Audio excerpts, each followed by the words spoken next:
มีซึกหานจุ่มหนึ่งเมื่อไรฮู้ว่าผู้เขียนอันเขาติไลต่อสู้นั้นมีเอ็นแห้งนำเลือสิเขาก้อยกะเจอเขายุ่มยำว่าเตอ่านเอาอองเป้ให้ไหลในอยู่มือออกเข้าตั้งกว่าถึงที่อันผู้เขียนอยู่เย้านั่น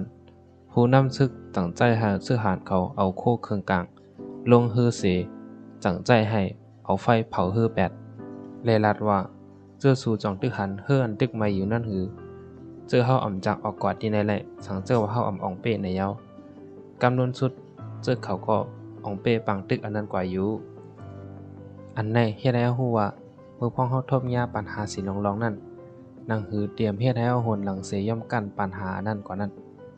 เฮาทุกดีปิกเป็ดเส้นตั้งอันที่เฮ็ดให้เฮาถอยหลังนั้นเย้าและอำว่าได้ทบยาปัญหาลองสังเสมว่าเส้นตั้งเร็วอันที่เฮ็ดให้เฮาอองเป้ปัญหานั้นเลยก็